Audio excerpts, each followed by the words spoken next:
dans 15 jours maintenant, on va avoir un événement qui... alors, je ne vais pas dire que c'est une coutume chez nous parce que, en fait, c'est que la deuxième fois qu'on le fera. Mais en tout cas, je sais que c'est pour vous un événement que vous attendez. Pour expliquer à ceux qui nous rejoignent, l'année dernière, on a vécu pendant 4 jours un week-end, un temps à part qu'on a mis pour Dieu, dans lequel Dieu est intervenu de façon particulière pour l'Église et qui, dans mon cœur, résonne comme étant presque le point de bascule de l'Église vers une Église qui a découvert que Dieu était bon, a découvert que la présence de Dieu c'était bon et a découvert que la vie de l'Esprit c'était quelque chose qui pouvait encore exister aujourd'hui. On a entendu Dieu nous parler, on a entendu Dieu parler, plusieurs ont été baptisés du Saint-Esprit, plusieurs ensuite ont manifesté l'envie de prendre leur baptême et parce que ça a bien marché l'année dernière, on a souhaité renouveler ce temps. Et on a décidé que ça allait être fin janvier, donc les 4 derniers jours de janvier.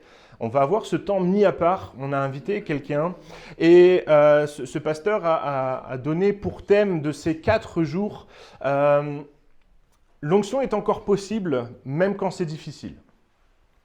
Je trouve qu'il est très pertinent dans ce qu'il a annoncé. Voilà, il a expliqué qu'il annoncerait les choses avec grâce, avec amour. Mais vraiment, on veut prendre ce temps de mise à part. Mais je me suis dit, aujourd'hui, on va devoir préparer ces 3 jours. C'est-à-dire que si on arrive sur ces 3 jours sans s'être préparé, en fait, ça peut être 3 jours tout à fait traditionnels. Ça peut être 3 soirées tout à fait traditionnelles. Ça peut être des temps où on va se faire du bien dans la présence de Dieu, parce que Dieu nous aime, parce que Dieu veut nous faire du bien. Mais on risque de passer à côté de ce pourquoi ce moment est fait.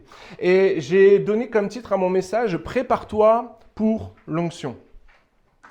Parce que je crois vraiment que Dieu veut bénir son peuple, Dieu veut nous bénir, mais qu'il faut que nos cœurs soient disposés et préparés. Et donc, on va développer aujourd'hui des choses pratiques. L'idée, c'est de se poser des bonnes questions, de façon à ce que dans les 15 prochains jours, vous puissiez vous préparer spirituellement à recevoir quelque chose de nouveau de la part de Dieu à la fin du mois. Le pasteur invité, ce sera Éric Lefebvre. C'est pas grave, c'est qu'un bébé. Je vais parler plus fort que lui. C'est Éric Lefebvre qui viendra et vraiment l'enjeu, le souhait, c'est qu'on passe du temps dans la présence de Dieu tous ensemble. On va lire pour ça un texte dans Agée. Alors, qui a déjà lu Agée? Voilà, Agée, c'est ce qu'on appelle un petit prophète. Petit, non pas parce que sa révélation est toute petite, mais parce qu'il est très court. Agée, c'est 2 chapitres. En 15 minutes, vous l'avez lu. Allez, 20 si vous prenez le temps de bien assimiler tout ce qui est dit. Où se situe Agée dans l'histoire du peuple d'Israël? Alors, je vais vous passer toute l'histoire depuis Abraham. D'accord, je le fais suffisamment régulièrement pour que vous ayez tout ça. Mais vous savez qu'à un moment donné dans la vie d'Israël, ils ont à plusieurs reprises oublié qu'ils avaient un Dieu. Ils ont oublié que Dieu les avait fait sortir d'Égypte et ils sont devenus idolâtres. Jusqu'au moment où Dieu leur a dit, puisque vous m'avez oublié, je vais laisser les pays autour de vous envahir. Et un pays en a profité largement. C'est le pays de Babylone, qui va emmener captif Israël. Mais Dieu n'oublie pas son peuple, Dieu aime ses enfants, Dieu aime son peuple, et donc il a dit, voilà, ce temps de déportation, ce temps de colonisation va durer 70 ans, et au bout de 70 ans, je mettrai en place les choses pour que vous puissiez retourner en Israël. Et c'est ce qui se passe. Ils retournent en Israël, et Dieu va missionner des hommes pour rebâtir le temple. Seulement, arrivé à Agée, Agée c'est un prophète qui va parler au peuple et en fait le peuple semble avoir un peu oublié la mission pour laquelle ils sont retournés en Israël. Il semble avoir oublié que la rencontre de Dieu se fait avant tout dans le temple.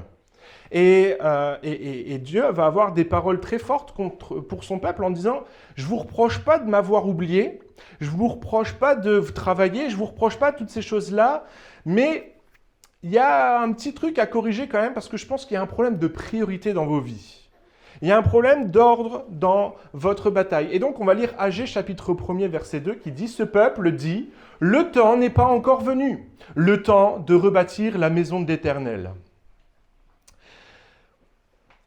Je ne sais pas comment vous allez aborder ce temps qu'on appelait week-end sur la montagne. Je ne sais pas comment vous allez l'aborder, mais peut-être que dans ta vie, tu es en train de te dire ouais, ce n'est pas le temps pour moi de découvrir des nouvelles choses de la part de Dieu. Ce n'est pas le temps pour moi de prendre soin de ma foi. Ce n'est pas le temps pour moi, je suis trop occupé. J'ai trop de soucis dans ma vie. J'ai trop de difficultés. J'ai trop de peine. J'ai trop de chagrin. J'ai trop de deuil. J'ai trop de souffrance. Et ce n'est pas le temps pour moi de m'occuper des affaires de Dieu. Peut-être que dans ta vie, tu es vraiment occupé parce que tu as des activités qui te prennent du temps, qui occupent du temps, et tu dis, je n'ai pas le temps de m'occuper de Dieu, je n'ai pas le temps de me préoccuper de ce qui se passe pour Dieu.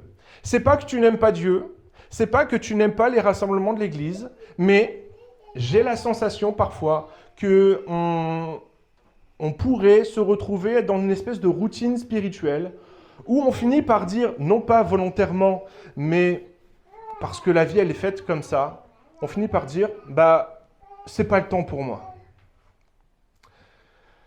Ce week-end sur la montagne, il est important pour nous parce qu'on croit que c'est un temps de rencontre particulier. Et je pense qu'il est important que ton cœur soit préparé, que nos cœurs soient préparés à recevoir cette onction nouvelle. Et pour ça, tu as besoin de réaliser dès maintenant, dès aujourd'hui, pour te préparer que oui, c'est maintenant le temps de t'inquiéter pour ta relation avec Dieu.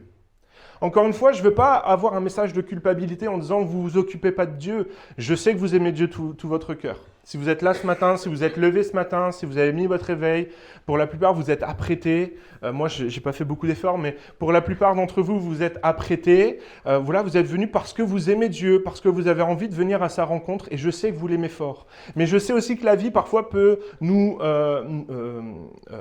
envahir, et puis on peut être débordé par les choses de la vie. Il est important qu'aujourd'hui, tu prennes le temps de recentrer ta vie, de recentrer ton cœur, de façon à préparer cette onction. Le peuple aime Dieu, mais Dieu n'est pas une priorité pour le peuple. C'est un constat dur, mais pour autant, on va voir comment Dieu invite son peuple justement à revenir à lui. Enlever ce qui vient polluer la relation.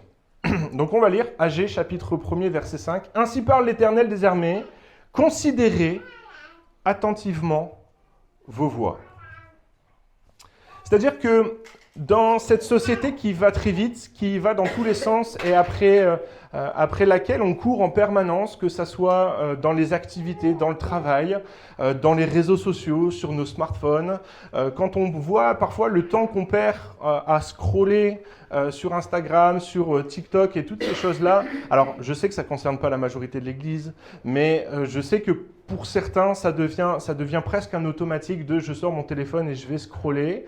Ça peut être pour d'autres, on est pris par la tumulte de la famille où on s'occupe de tout le monde sauf de sa relation avec Dieu. Et Dieu nous demande à un moment de faire stop et de dire « considérez attentivement vos voies ». Prenez le temps d'analyser votre activité et de faire le point de où est-ce que j'en suis dans ma relation avec Dieu. Parce que ça peut être très vite une difficulté dans ta vie spirituelle si tu te laisses déborder par ta vie. Qu'est-ce qui m'éloigne de Dieu en ce moment? Je ne parle pas de qu'est-ce qui m'éloignait de Dieu, mais je parle de quand je m'arrête, que je regarde ma relation à Dieu, quand je regarde ma vie spirituelle, je me pose la question, qu'est-ce qui m'éloigne de Dieu en ce moment? Qu'est-ce qui potentiellement pourrait devenir un frein à ma relation avec Dieu? Et parfois, les réponses qu'on va donner à cette question, ce n'est pas forcément des choses mauvaises. Ce n'est pas forcément des choses qu'on ne devrait pas vivre en tant que chrétien. Je ne parle pas nécessairement d'un péché. J'en parle aussi, mais je ne parle pas nécessairement que de ça. Parce que oui, pour toi, peut-être que ce qui en ce moment est en train de t'éloigner de Dieu, c'est un péché qui est attaché à toi, dont tu n'arrives pas à te défaire. C'est quelque chose qui est une habitude, une addiction qui est là dans ta vie et tu n'arrives pas à t'en défaire. Mais pour d'autres, c'est quelque chose qui peut paraître très bon. S'occuper de sa famille, ça peut paraître très bon. S'occuper de ses enfants, ça peut paraître très bon. S'occuper de son travail, ça peut paraître très bon.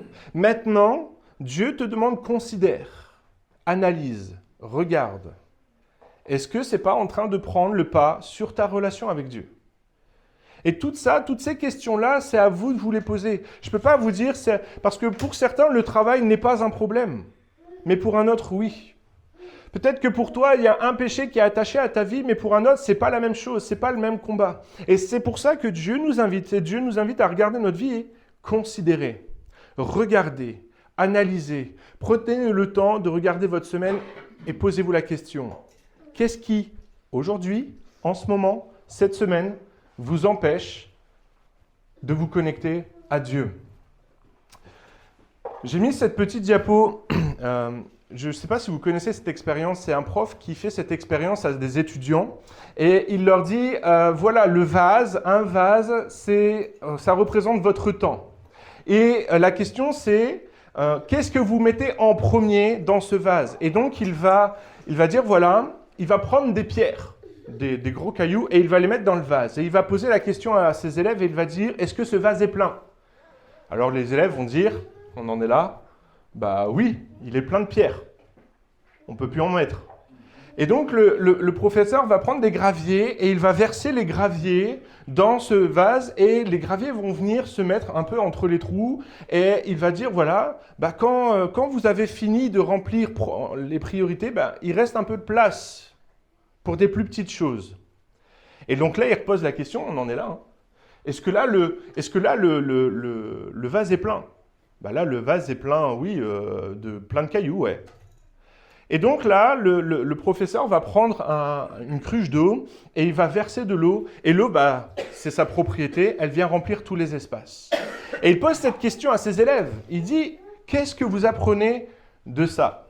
Puis un élève va lever la main, il dit, dans notre planning, on a toujours un petit peu de place à trouver quelque part. C'est à nous de trouver. Le professeur, il le regarde, il dit, non.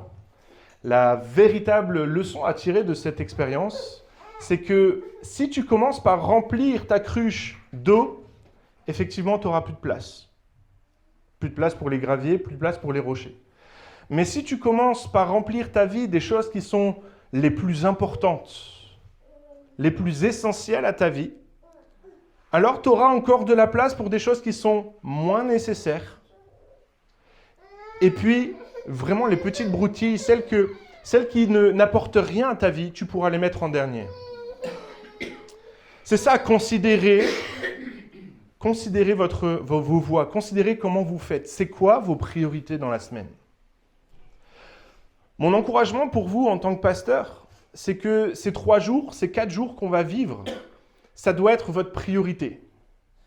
Ça doit être quelque chose qui est bloqué dans votre agenda.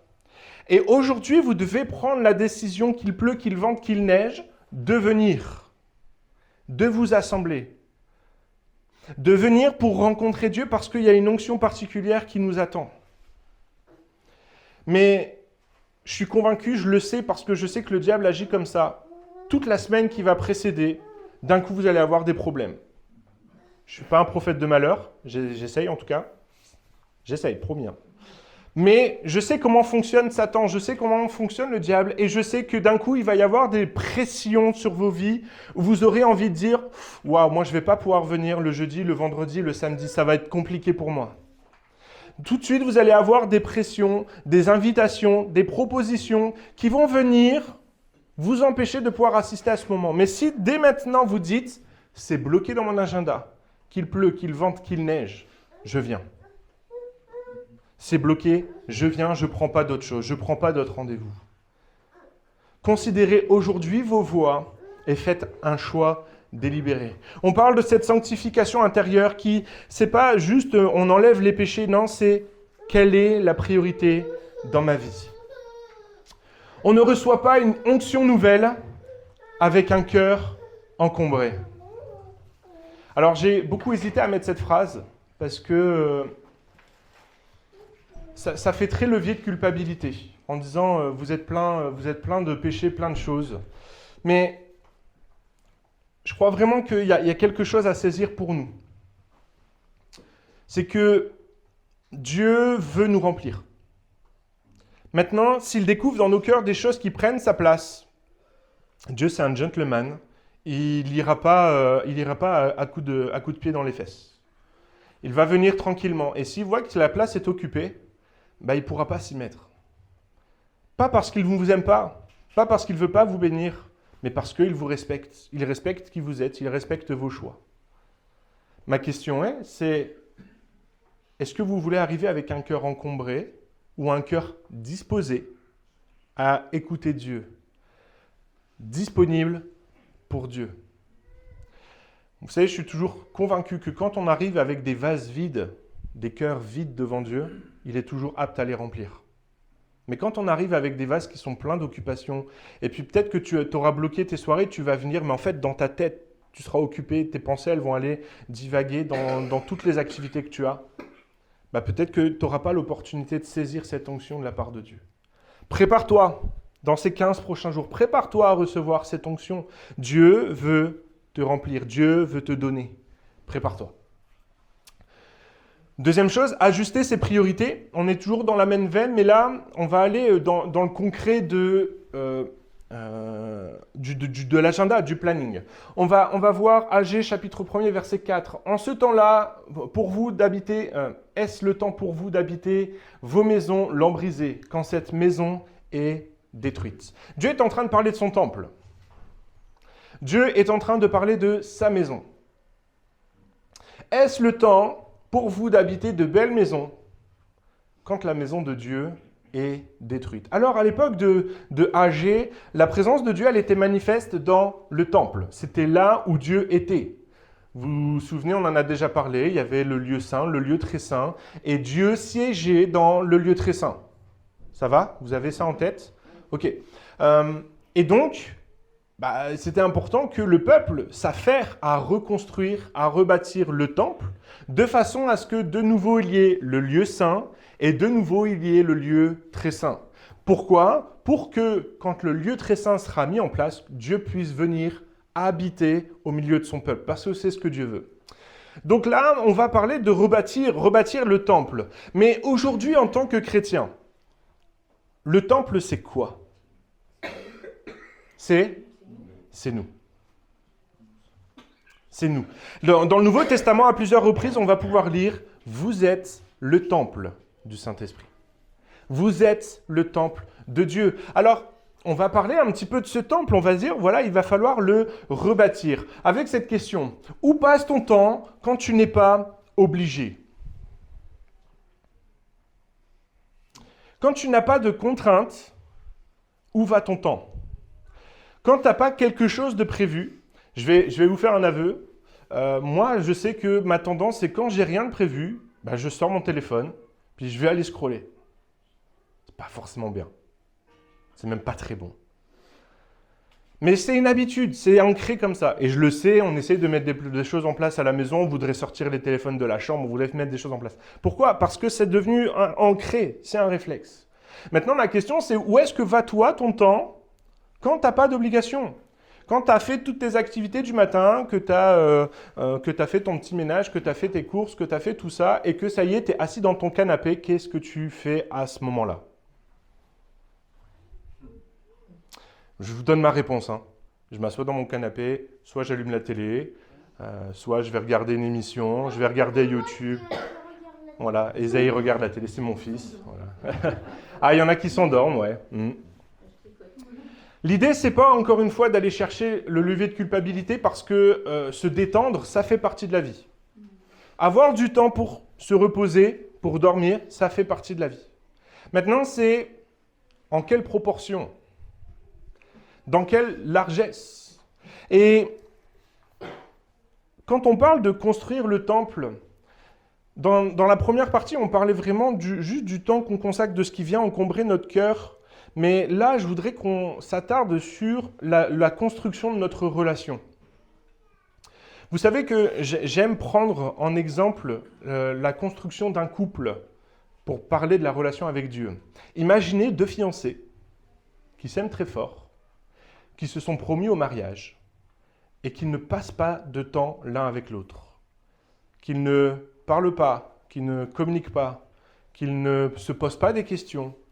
Comment la relation se bâtit-elle? Comment? De travers de façon bancale. Pourquoi? Il n'y a pas d'échange. Ils ne se connaissent pas. Il n'y a pas de fondation. Ok. Ma relation avec Dieu, l'Église est souvent comparée à une relation entre un homme et une femme. Ok.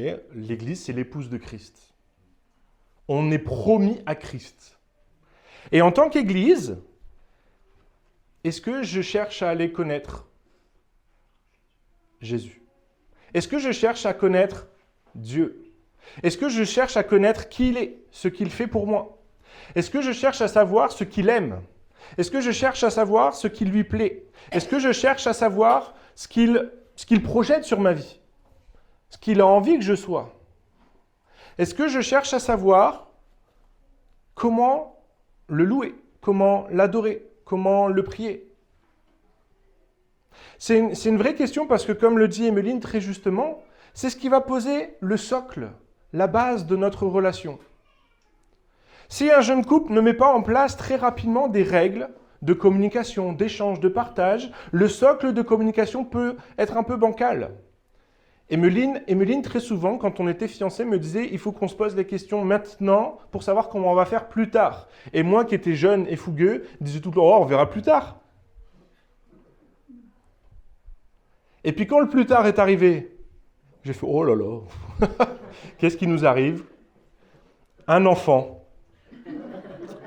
Qu'est-ce qu'on va faire de cette chose? Hein? Parce que une fois sorti de l'hôpital, quand il n'y a plus les infirmières et qu'il faut être à la maison, ok, alors comment on fait? Eh bien, si on ne s'est pas posé les questions en amont, bon, on a quand même bien réussi, hein, ça va, on s'en est bien sorti. Pas trop mal. Mais dans le concret de notre vie spirituelle, c'est la même chose. Il y a des fois où dans notre vie spirituelle, on ne se prépare pas à certaines choses. Alors que si on commençait à demander à Dieu, ok, quand il va m'arriver ça dans ma vie, Seigneur, comment je vais devoir réagir? Comment je vais devoir faire? Comment je vais préparer ce temple? S'occuper de ce temple, c'est s'occuper de ma relation avec Dieu. Mais pour m'occuper de ce temple, à un moment donné, il faut que mon temps, je l'occupe à bâtir cette relation. À poser les questions à Dieu. À aller chercher sa présence. Qu'est-ce que tu veux pour ma vie, Seigneur? Dieu ne cherche pas des super chrétiens. Ouf. Et il serait déçu, ouais. Non, Dieu cherche des gens disponibles. Moi, je suis toujours rassuré de savoir que, heureusement que ma femme ne cherchait pas un homme parfait. Il n'y en a pas. Voilà. Ça n'existe pas. Ouais, c'est ça. Ce serait la somme de plusieurs hommes, peut-être, mais... non. Même... Et encore pire, ouais, c'est ça. Mais en fait, ce qu'Emmeline cherchait, c'était un homme qui l'aimait, qui était disponible pour elle. Ok? Elle savait très bien que, surtout moi, j'avais des défauts, quoi. Déjà, il y avait des signes. Quand ma mère a dit « bon, j'ai fait ce que j'ai pu, maintenant débrouille-toi », il y avait des signes qui étaient là. Ok?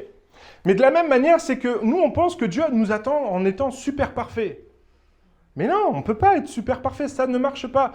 Dieu ne cherche pas des super chrétiens tout parfaits, qui récitaient parfaitement vos versets de la Bible, qui priaient parfaitement. Non, Dieu n'attend pas votre perfection. Dieu, par contre, attend que vous soyez disponible, que vous passiez du temps avec lui, pour qu'il vous montre, qu'il vous apprenne, comme Emmeline a passé du temps avec moi pour me montrer comment ranger les chaussettes. Il y a encore du boulot, hein, je vous le dis. Ouais, c'est ça. Bizarrement, il y en a toujours qui traînent. Mais concrètement, c'est ça. Dans la relation, c'est parce qu'on a pris du temps avec l'un, avec l'autre. C'est qu'on a bâti une relation. Mais on ne peut pas bâtir une relation en étant éloigné. À quoi passes-tu ton temps quand tu n'as pas d'obligation? Alors, c'est bien hein, de s'occuper de sa famille, de son travail, de toutes ces choses-là. Mais quel temps tu passes avec Dieu?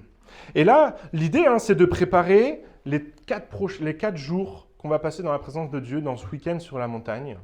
On va préparer ces 4 jours, mais il faut que tu commences dès aujourd'hui à bâtir cette relation pour que ton cœur soit disponible à entendre sa voix pendant ces 3 jours.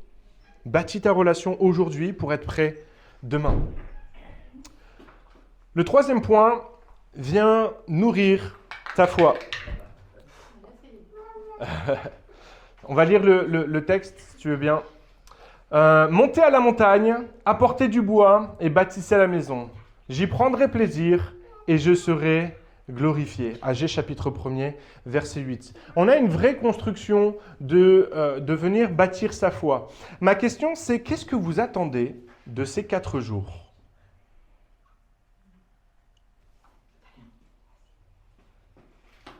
Je crois qu'elle est là. Hein. Seigneur, pendant ce week-end, j'aimerais que...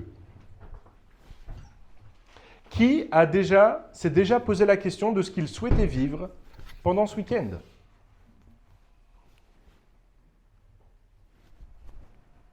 Personne ? Et si pendant cette matinée, on prenait un petit peu de temps quand même pour y réfléchir ? Parce que des fois, on est là un petit peu passif dans notre relation avec Dieu. C'est-à-dire que waouh, ça va être trop bien. Et en fait, je sais qu'il y a une attente. Vous avez une attente par rapport à ces 4 jours. Je sais qu'entre vous, vous en parlez. Je sais que quand on vous l'a annoncé, vous étiez content et vous aviez hâte. Et que peut-être vous avez hâte. Mais vous avez hâte de quoi ? Qu'est-ce que tu aimerais que Dieu fasse pour toi pendant ces 4 jours ? Je peux vous donner plein d'exemples. Peut-être que pour certains, c'est la guérison.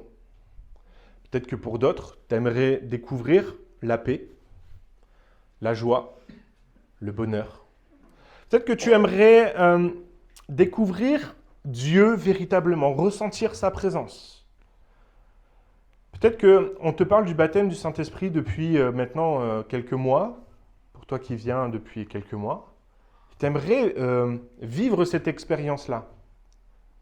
Mais est-ce que tu viens en étant prêt à recevoir ça ? Ou alors tu viens un peu comme moi je fais les mains dans les poches, sur du bois, advienne que pourra. Seigneur, surprends-moi. J'ai vu une vidéo d'un pasteur qui disait pour son anniversaire de sa femme, il réfléchissait à ce qu'il devait offrir à sa femme. Et puis sa femme, elle essaye de distiller des messages.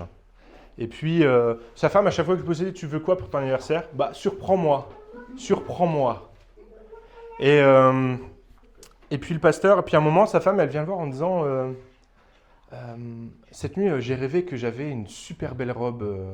Vraiment, c'était incroyable. Mais qu'est-ce que tu penses que ça veut dire ? Elle demande à son mari. Le mari, il fait oh, je sais pas. Bah, tu verras à ton anniversaire. Donc la femme, elle est contente. Oh, je vais avoir ce que je veux. Ma petite surprise. Et le mari, à son anniversaire, qu'est-ce qu'il lui offre ? Un bouquin, Comment interpréter les rêves. Elle était surprise, hein ?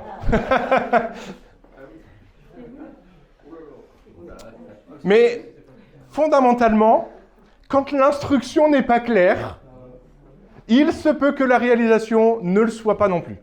Elle lui a pas dit achète-moi une robe. Voilà, exactement, on est d'accord Mathieu.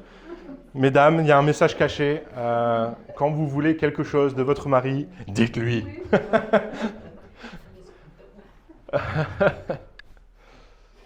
Mais parfois avec Dieu, on agit de la même manière. On espère qu'il va deviner. Alors, vous allez me dire, oui, mais Dieu sait tout. Il connaît mon cœur, il connaît mes pensées, il connaît mes voies. Je n'ai pas besoin de lui demander ce que j'ai besoin, il le sait. Oui, c'est la Bible qui le dit. Mais pour autant, est-ce que la Bible ne nous dit pas demander ? Est-ce que Jésus ne pose pas la question en permanence, que veux-tu que je te fasse ? Même à des gens, en face de lui, il y a un aveugle. Il regarde l'aveugle et lui dit, que veux-tu que je te fasse ? Bah, c'est évident. Mais non, Jésus pose la question. Jésus va à la piscine de Bethesda. Il y a plein de malades autour. Ils sont tous là pour être guéris. Jésus va voir un malade à la piscine de Bethesda. Il pose la question, que veux-tu que je te fasse ? Bah, ça se voit, non ? La réalité des choses, c'est que oui, Dieu sait de quoi on a besoin. Mais Dieu veut qu'on verbalise ce dont on a besoin. Un, parce que ça crée de la relation.